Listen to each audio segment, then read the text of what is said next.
देखुं मो YouTube channel रश्मि Pintu express. तेबे रमेश एवं रिंकीर कहानी तो शुणी थे, किंतु रमेश कौन सतरे रिंकी को बाहाबा राजी है?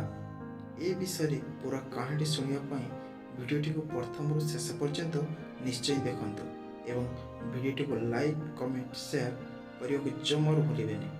ता सहित चैनल को सब्सक्राइब निश्चय करंतु। तेबे चलंतु पूरा कहानी शुणा कौन कला रमेश। दर्शक बंधु, से दिन अनेक जुक्ति तर्क पर रमेश रिंकी को बाहा हेबापई राजी हो गला। आउ रिंकी रमेश को पाई बहुत खुशी है। तापरे उभय बाहागर पर बेस खुशी रहिले। किंतु आपण माने निश्चय भाबुथिबे कि रमेश केमिति राजी है? जो झीलता को समस्त आगे एते बेजित कला ताको से केमिति निजर करने को हाँ करदेला, यह ही भावुंट ना आपण मैंने। तेज शुणु, रिंकी रमेश को प्रथम दिन ही देखी भल पाई बसी, किंतु से रमेश को कही पार नथिला। ठीक रमेश परी दिने रिंकी ता मन कथा ता माँ को कहला।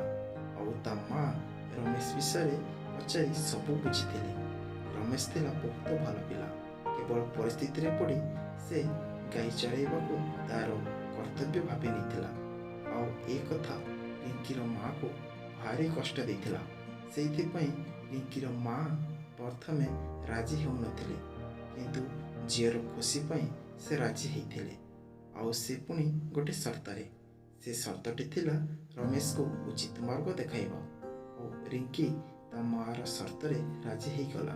तापरे रिंकी सुजुग खोजुଥାଏ रमेश को ता मनर कथा कहवा पाई, किंतु ता आगरू रमेश आगो आसी रिंकी को भल पाए बोली कहला। आउ सही समय रे रिंकी मुंड भितर ता मार शर्तटी बारंबार उंकी मारुथिला। तेणु से रमेश कथा शुणी निजे खुशी हवा बदल रे रमेश को ओलटा गाड़ी गुलज करने को आरंभ करदेला।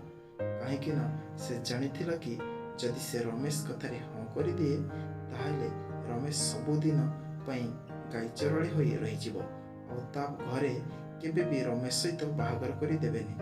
ସେଥିପାଇଁ जानी शुणी रिंकी अभिनय कला। आउ रमेश रागरे सेठू पलि जाइथिला। तापरे ए सबु कथा रिंकी रमेश सांग को कहला। रमेश सांग ए सब कथा शुणी रिंकी को कथा देला से ता बाहागर ता सांग सह करदेव। तेबे सुनले तो दर्शक बंधु रिंकीर प्रेम कहानी। से मु कहूँ ए दुनिया रे सब झील स्वार्थपर नुहंती। समस्ते टंका पैसा घर देखी नुहे बरं मन देखी भल पाती, किंतु बेले बेले समय सहित चलने पड़े। तेबे जाई तो प्रकृत प्रेम निश्चय मिल। जमी रमेश और रिंकी को तांकर प्रकृत प्रेम मिलला। और एपटे रमेश रिंकी गोटे बड़ कंपनी मालिक हो पारा। सुनिले तो दर्शक बंधु, रमेश कहीं राजी है रिंकी को बाहाबा। तेबे एटी गोटे कथा कहूँ शुणु, केबे भी जदि आपण मान सहित किसी एमिति घटुची ताहले भूल ठीक हिसाब करी संपर्क छिड़ातु। सेमती रागरे किछि भी करंतु नाही, कहीं गोटे पुरुष पछरे गोटे नारीर हाथ थाए। उदाहरण स्वरूप रिंकी। कहानीटी आपण मानको केमिति लागिला कमेंट करी निश्चय जनातु एवं जदि भल लगे ताहले शेयर करियो को जमार भूलेबेनी।